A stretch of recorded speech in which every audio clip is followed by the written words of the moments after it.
ሀገር አቀፋዊ መረጃዎችና ቁጥሮች እንደሚያሳዩት ከሆነ በዓለማችን ላይ ከሚወሰኑት የሕክምና ውሳኔዎች ውስጥ 70% የሚሆኑት ውሳኔዎች የሜዲካል ላብራቶሪ ውጤት ላይ ጥገኛ እንደሆኑ ይጠቁማሉ። መረጃዎችና ቁጥሮች ይህንን ቢነግሩንም በኢትዮጵያ አስተማማኝ የሆነ ላብራቶሪ ውጤት የሚሰጡ የሕክምና ተቋማት ግን ከህዝቡ ብዛት አንጻር ሲታይ እጅግ አነስተኛ መሆኑን መረጃዎች ያመለክታሉ። ከ80% በላይ የሚሆኑ የጤና ተቋማት በቂ የሆነ የላብራቶሪ መሰረተ ልማት፣ ዘመናዊና ጥራት ያላቸው የላብራቶሪ ማሽኖች እንዲሁም የሰለጠነ የሰው ኃይል በበቂ ሁኔታ ለመገኘት ስራቸውን በአግባቡ እንዳይወጡ ተግዳሮት እንደሆነባቸው የጤና ሚኒስቴር በ2025 ግንቦት ወር ባወጣው ሀገር አቀፍ ስትራቴጂክ ፕላን ሰነድ ውስጥ ተሰንዶ ተቀምጧል።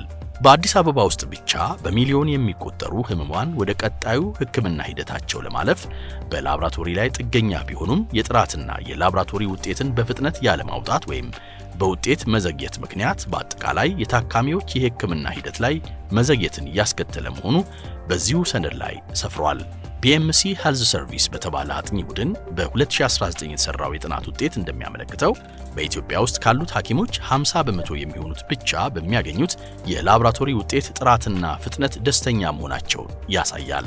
የኢትዮጵያ ጤና ሚኒስቴር በ2025 ግንቦት ወር ላይ ባወጣው ሰነድ ላይም በሰፊው ያለፈበት ጉዳይ ጥራትን፣ ተደራሽነትንና በዘርፉ ያሉ የፈጠራ ውጤቶች ላይ በሰፊው መስራት እንደሚያስፈልግ ይገልጻል።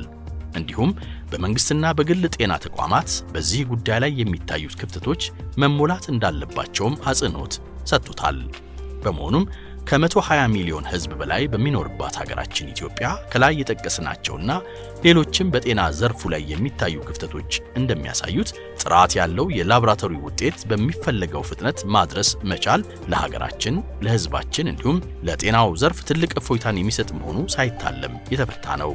ይህንን የጤና ዘርፉን ትልቅ ችግር በማየት ኢትዮጵያውያን የዘርፉ ባለሙያዎች፣ በውጭ ሀገር የሚኖሩ በሕክምና ላይ የተሰማሩ ኢትዮጵያውያን ዲያስፖራዎች እንዲሁም ለሀገራቸው ሁለንተናዊ እድገት የሚለፉ ኢትዮጵያውያን በመተባበር ግንቦት 2016 ዓ.ም ላይ አድቫንኬር ሜዲካል ሰርቪስ አክሲዮን ማህበር መሰረቱ። ላብራቶሪ ሰርቪሶች በጣም ጥሩ ሁኔታ ላይ አይደሉም።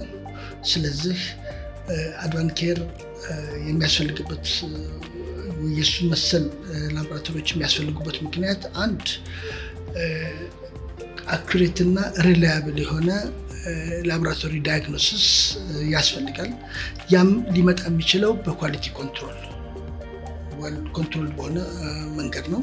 ሁለተኛ ሰስቴንድ የሆነ ሰፕላይ ቼይን የለም። በአገሪቱ ስራዎች እየተቆራረጡ ነው የሚደረጉት። ስለዚህ ሰስቴንድ የሆነ ላብራቶሪ ሰርቪስ እንዲኖር ያደርጋል።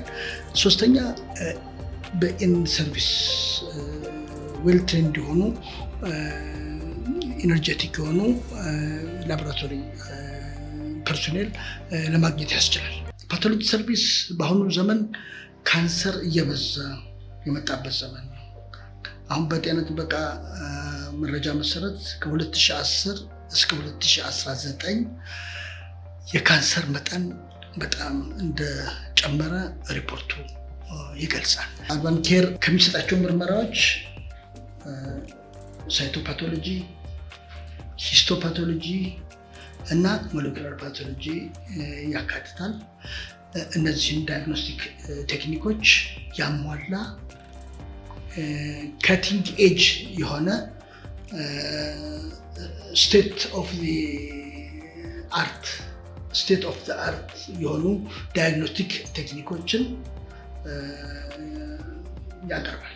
ለድራግ ወደፊትም ደግሞ ለካንሰርም ሴንሲቲቭ ቴስት የምንሰራበት ሁኔታ የተሟላ ነው።